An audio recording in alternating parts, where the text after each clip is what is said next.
Break के बाद स्वागत है आपका लोकतंत्र में। ब्रेक से पहले हम लगातार चर्चा कर रहे थे मुलायम सिंह यादव और अखिलेश यादव के बदले हुए सुर के बारे में। जाहिर तौर पर आने वाले चुनाव के मद्देनजर ही अब रणनीति के तहत बातें की जा रही हैं और न सिर्फ अपने पार्टी के अंदर कार्यकर्ताओं के नकेल कसे जा रहे हैं, बल्कि बीजेपी और कांग्रेस पर भी सपा अभी से हमलावर होती नजर आ रही है। लेकिन सवाल ये कि अचानक ये जो सुर बदले हैं वो अब क्यों? पहले वो कई बड़े अहम मसले थे जिस पर सीनियर नेता बहुत कुछ बोल सकते थे, तब तो ऐसा रुख देखने को नहीं मिला, इतने मुखर नहीं नजर आए। लेकिन अब चुनाव नजदीक है, मजबूरी है, तो हमले भी हो रहे हैं। खास मेहमान हमारे साथ जुड़े हुए हैं। आईपी सिंह जी, जो तमाम बातें शाहिद जी कह रहे थे कि हमने घोषणा पत्र की अपनी तमाम बातों को पूरा किया है, ऐसा कुछ भी नहीं है वादा खिलाफी जैसा।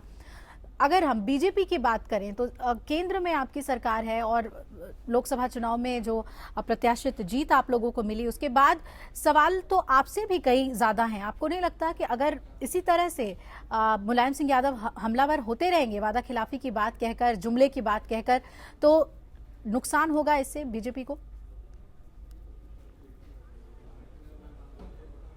अभिलाष साहब, देखिए, जब भी भारतीय जनता पार्टी सत्ता में रही है, जब पंडित अटल बिहारी वाजपेयी जी की सरकार थी, ग्रामीण पृष्ठभूमि में जब माननीय प्रधानमंत्री जी ने, माननीय मोदी जी ने यह तय किया कि 2022 तक देश में हर गांव में बिजली होगी, हमारा प्रयास है कि 24 घंटे बिजली हो। मैं एक बात याद दिलाना चाहता हूं कि प्रधानमंत्री ग्रामीण सड़क योजना, जब श्रद्धेय अटल बिहारी वाजपेयी जी ने योजना प्रारंभ की तो आज तक 1,12,000 किलोमीटर सड़कों का जाल प्रधानमंत्री ग्रामीण योजना के तहत पूरे देश में बिछाने का काम किया।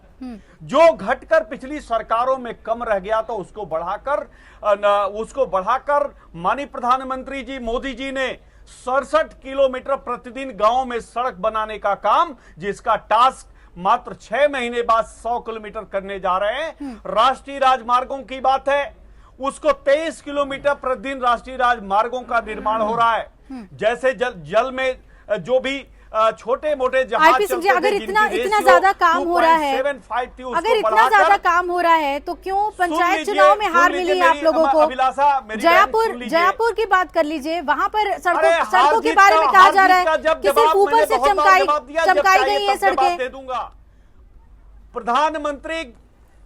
देखिए, मुद्रा बैंक अभी प्रारंभ किया। मुद्रा बैंक में 2 करोड़ शोषित, वंचित और जो बेरोजगार हैं 60,000 करोड़ रुपए, 50,000 रुपए से लेकर जिसकी किसी बही खाते की जरूरत नहीं है। अगर कोई नौजवान रोजगार करना चाहता, कोई अपना व्यवसाय करना चाहता है, मुद्रा बैंक योजना के तहत 50,000 से लेकर 20 लाख रुपए प्राप्त कर सकता है।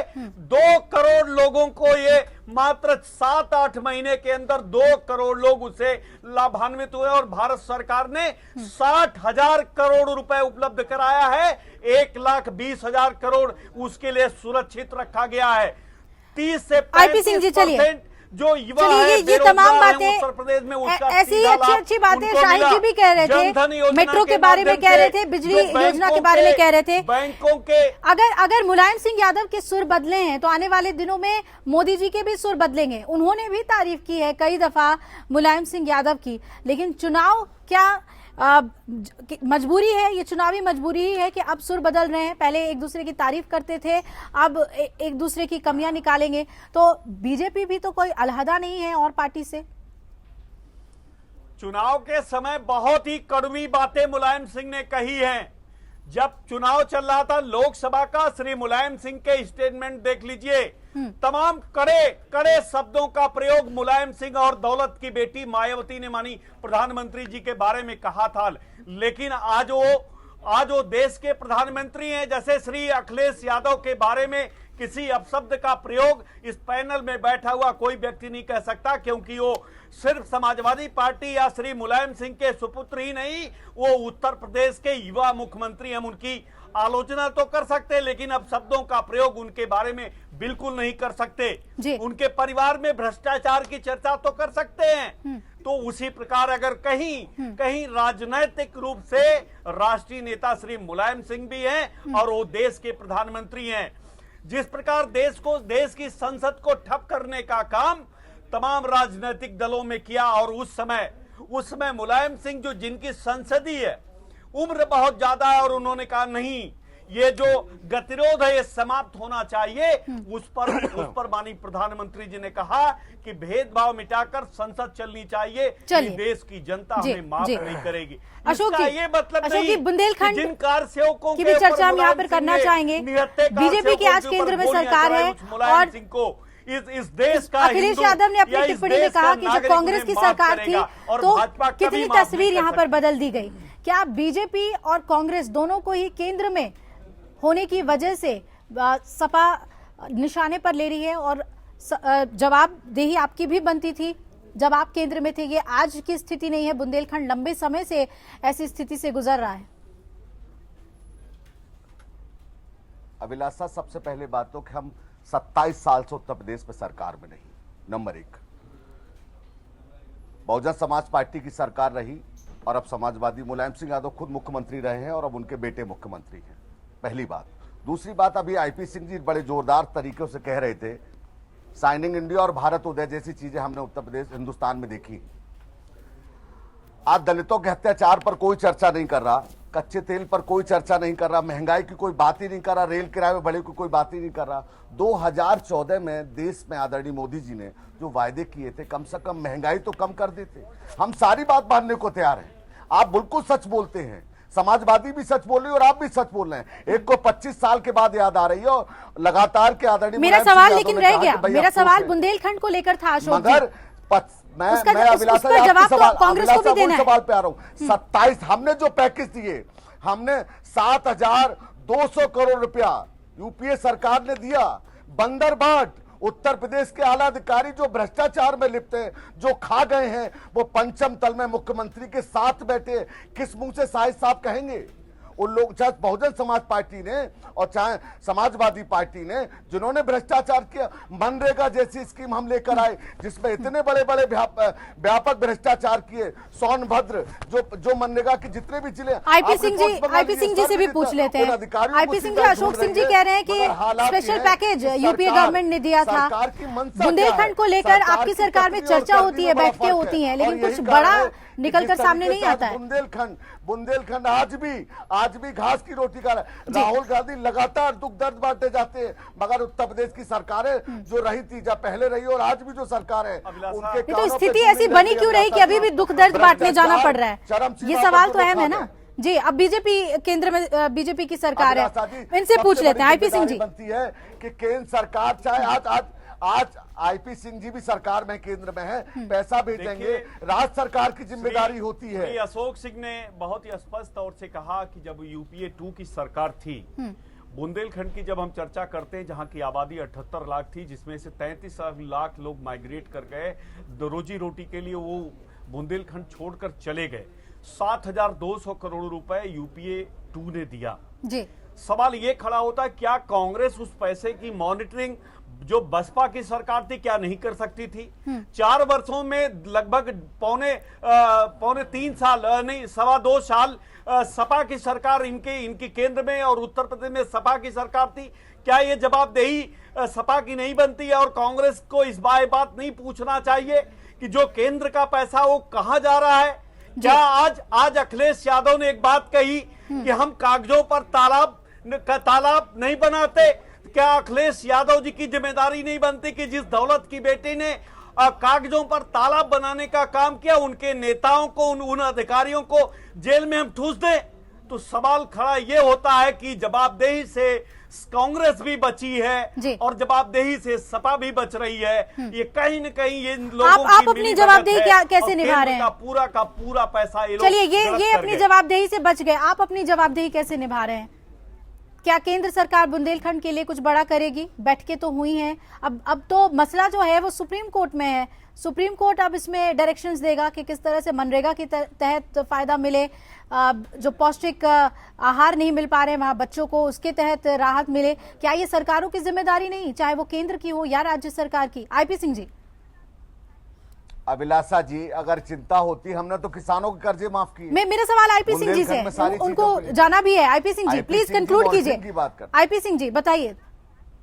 केंद्र सरकार की तरफ से क्या हो रहा है बुंदेलखंड के देखिए, लिए? बुंदेलखंड को बिल्कुल बुंदेलखंड को प्राइमा फेसी जो पीडीएस सिस्टम है, अगर उसको ठीक कर दिया जाए तो जो घास की रोटी खाने की समस्या उसका समाधान हो जाएगा।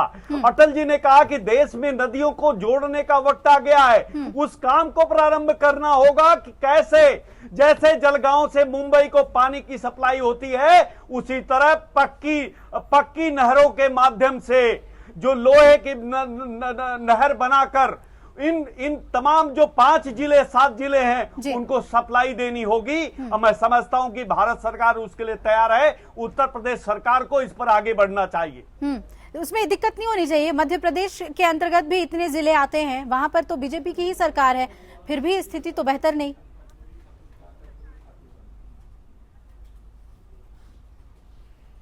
मैं समझता हूं जितना बुंदेलखंड के इन 5 जिलों को लेके बात होती है, बुंदेलखंड का इलाका बहुत बड़ा है, उसका आधा भाग मध्य प्रदेश में आता, लेकिन इतनी चर्चा मध्य प्रदेश में नहीं होती। वहां घास की रोटी की स्थिति नहीं है, क्योंकि वहां पीडीएस सिस्टम से लेकर सिंचाई को लेकर वहां की जो यशस्वी सरकार है श्री शिवराज सिंह की, वो बहुत गंभीर सरकार है, इसलिए इतना प्रश्न चिन्ह मध्य प्रदेश में नहीं खड़ा होता। चलिए, शुक्रिया आईपी सिंह जी, कीमती वक्त आपने दिया। मैं अशोक सिंह जी, आप जो बुंदेलखंड को लेकर कांग्रेस सवालों के घेरे में है, सीधा अखिलेश यादव ने ये निशाना साधा कि जो लोग आए थे यहाँ पर दुख दर्द बांटने के लिए, उन्होंने क्या किया है। राहुल गांधी पर ही उनका इशारा था। आपने कहा कि हमेशा जाते रहे हैं राहुल गांधी दुख दर्द समझने के लिए, जब सत्ता में थे केंद्र में तब भी जाते रहे थे, लेकिन परिस्थितियां बदली तो नहीं है या फिर पहले से बदतर हुई हैं? क्या कहना चाहेंगे आप? तबकों के तमाम दलितों और अल्पसंख्यकों के बीच में हमेशा जाते रहते हैं। अभिलाषा जी, बड़ा सवाल मैंने पहले भी कहा कि राज्य सरकार की बड़ी जिम्मेदारी बनती है। हमने 7,200 करोड़ रुपया दिया, राज्य सरकार की जिम्मेदारी बनती थी। मनरेगा जैसी स्कीम लाई, मनरेगा में क्या किया राज्य सरकारों ने, और राज्य सरकारों ने उसके बाद जिस तरीके के घोटाले किए, हमने तमाम बार रिपोर्ट्स मांगी, कार्रवाई भी हमने कराई, उन अधिकारियों को सह किसने दी? ये प्रदेश की जनता बाखूबी जानती है इस बात के लिए। मनरेगा में एक ऐसा रोजगार लोगों को मिलता था कि प्रधान के माध्यम से, राजू जी ने कहा कि भाई हम प्रधान तक पैसा भेजेंगे। हम कांग्रेस की चाहते थे कि आम आदमी को रोजगार मिले, उसको बाहर ना जाना पड़े। हालात क्या किए इन लोगों ने? भ्रष्टाचार की चरम सीमा तोड़ दी। आप देखिए, उन अधिकारियों को पदोन्नत किया गया, आउट ऑफ में जाकर उन अधिकारियों को बिठाया गया। तो सबसे बड़ी बात अभिलाषा जी, हम बड़ी बड़ी बातें डिबेट में जरूर करते हैं, मगर जिम्मेदारी राज्य सरकार की होती है। आज अगर गंगा की सफाई हो रही है, अगर राज्य सरकारें सहमत नहीं होंगी तो कैसे गंगा की सफाई हो जाएगी? हम कहते रहे केंद्र सरकार ने वादा किया, तो सबसे बड़ी जिम्मेदारी होती है राज्य सरकारों की। केंद्र सरकार मॉनिटरिंग करा सकती है, मगर जिम्मेदारी राज्य सरकार की होती है। आज अखिलेश यादव किस मुंह से कह रहे हैं? अखिलेश यादव तो अभी 4 साल से मुख्यमंत्री हैं, उनके पिता भी मुख्यमंत्री रहे हैं, और मुलायम सिंह हमेशा, आज 2 साल से देश के प्रधानमंत्री का 56 इंच का सीना नजर नहीं आया। अभी आईपी सिंह भी चले गए, कह रहे थे कि उत्तर प्रदेश जल रहा है, उत्तर प्रदेश में ये हो रहा है। तो आपकी सरकार है, प्रदेश का गृह मंत्री आपके यहाँ से एक जवाब आया हो तो चुनावी वर्ष उत्तर प्रदेश में इस तरह के आरोप और देखने को मिलेंगे। और उत्तर ऐसा, मैं मुझको दावे के साथ मैंने कई बार कहा है कि सबसे ज्यादा समाजवादी पार्टी सरकार में अगर कोई उत्पीड़न हुआ है तो अल्पसंख्यकों का और दलितों का। और यही कारण है, लंबे समय तक आपने चर्चा सुनी, आरोप प्रत्यारोप भी आपने सुना, और को डराना वरिष्ठ, हाँ बिल्कुल बिल्कुल। गोविंद पंत जी, आपने लगातार कई चुनाव कवर किए हैं, और इस तरह से जो केंद्र और राज्य के बीच का जो पुलिंग फैक्टर है तमाम मसलों पर, वो भी आपने बहुत ही नजदीकी तौर पे देखा है। क्या अब जब चुनाव का समय आया है और राज्य सरकारें ये कहे कि हम जो नहीं कर पा रहे हैं वो केंद्र की वजह है, क्या ये एक सहारा होगा चुनाव की बैतरनी पार करने के लिए, या फिर आम जनता भी समझती है कि जो काम आपका है वो आप ही का है, इसके लिए केंद्र का मुंह आप नहीं देख सकते? देखिए अभिलाषा, जहाँ तक जनता के समझने की बात है, मुझे लगता है जनता सब कुछ समझती है, और अगर वो न समझती होती तो उत्तर प्रदेश में लगातार हर सरकार के बाद नई दूसरी सरकार को वो नहीं चुनती। वजहें चाहे कुछ भी हो, लेकिन उत्तर प्रदेश में कुछ इस तरह से वोटों का ध्रुवीकरण हुआ है कि उत्तर प्रदेश की जनता के सामने जो विकल्प हैं वो क्षेत्रीय दलों के तौर पर ही ज्यादा रहते हैं। इस वजह से बार बार इस तरह की चीजें सामने आती हैं और इस तरह के आरोप प्रत्यारोपों के दौर चलते हैं। जहां तक अगर सिर्फ बुंदेलखंड की बात की जाए तो बुंदेलखंड का दर्द बांटने की कोशिश या उसको बांटने का नाटक कहें, वो राजीव गांधी के जमाने से शुरू हुआ। राहुल गांधी भी उसको बहुत कुछ करते रहे, बीजेपी के नेता भी उस पर तमाम तरह की बातें कहते रहे। चुनाव से पहले मोदी जी ने भी काफी कुछ बुंदेलखंड के बारे में कहा था, बहुत सारे आश्वासन दिए थे, और समाजवादी पार्टी भी इस तरह की चीजें करती रही। लेकिन जमीनी सच्चाई यह है कि बुंदेलखंड में जो उत्तर प्रदेश की सरकार है उसमें बुंदेलखंड का प्रतिनिधित्व सरकार के स्तर पर लगभग नहीं है। बार बार वहां पर ये मांग उठती रही है कि बुंदेलखंड के लोगों को प्रतिनिधित्व दिया जाए, लेकिन सरकार में जब मंत्रियों के चेहरे बदलते हैं तो बुंदेलखंड की सुनवाई नहीं होती दिखाई। आज मुख्यमंत्री वहां पर गए, मुख्यमंत्री ने जितने वहां पर उद्घाटन किए उससे कई गुना ज्यादा शिलान्यास किए। तो ये समझा जा सकता है कि 3.5 साल उत्तर प्रदेश में सरकार चलाने के बाद भी अगर आज शिलान्यास करने की जरूरत आन पड़ी है तो 3.5 साल तक शायद बुंदेलखंड के बारे में सोचा नहीं गया। बुंदेलखंड के साथ प्राकृतिक तौर पर भी पिछले 2-3 वर्ष से लगातार जिस तरह से वहां पर सूखे की स्थितियां बन रही हैं, वो एक बड़ी वजह वहां की तबाही की है। लेकिन अगर वास्तविक तौर पर कहा जाए तो किसी भी राजनीतिक दल ने अगर सच्चे दिल से बुंदेलखंड की चिंता की होती तो शायद बुंदेलखंड की स्थितियां इस तरह से बिगड़ती नहीं। पानी की समस्या बुंदेलखंड कोई अभी हाल की बसात नहीं है। हमारे भारतीय इतिहास में बुंदेलखंड का एक बहुत अहम स्थान रहा है। प्राकृतिक प्रतिकूलताएं वहां हमेशा रही हैं, पानी की समस्या हमेशा रही है, लेकिन हमारा एक जो ग्रामीण तंत्र था, अपना पर्यावरण का तंत्र था, तालाबों की जो अहमियत थी वो वहां पर समझी गई थी और तालाब बुंदेलखंड की पानी की समस्या को बहुत हद तक दूर करते थे। हाल के वर्षों में तालाब लगातार खत्म हुए हैं और उसको ठीक करने के प्रयास बहुत कम हुए हैं। एक जिलाधिकारी अभी कुछ वर्ष पहले महोबा में थी जिन्होंने वहां पर कुछ इस तरह की कोशिशें की थी, राष्ट्रीय स्तर पर उनको सम्मानित भी किया गया, लेकिन ऐसी कोशिशें पूरे बुंदेलखंड में होनी चाहिए। सिर्फ चुनावी माहौल बनाने से, सिर्फ चुनाव के लिए बुंदेलखंड का इस्तेमाल करने से बुंदेलखंड का दर्द खत्म नहीं हो सकता। लेकिन दुर्भाग्य है कि राजनीतिक दल अपने फायदे के लिए बार बार बुंदेलखंड को इस्तेमाल करते हैं और फिर क्योंकि चुनाव का वक्त करीब आ रहा है तो हमको इस तरह का पूरा नाटक, इस तरह की पूरी प्रक्रिया और इस तरह के पूरे वादे फिर से देखने को मिले। एक और अहम सवाल हो जाता है, जब बीजेपी और कांग्रेस पर इतना बरस रहे हैं अखिलेश यादव, मुलायम सिंह यादव, तो क्या ये अभी से ही इशारा है कि किसी तरह का कोएलिशन नहीं होगा, कोई भी गठबंधन नहीं होगा?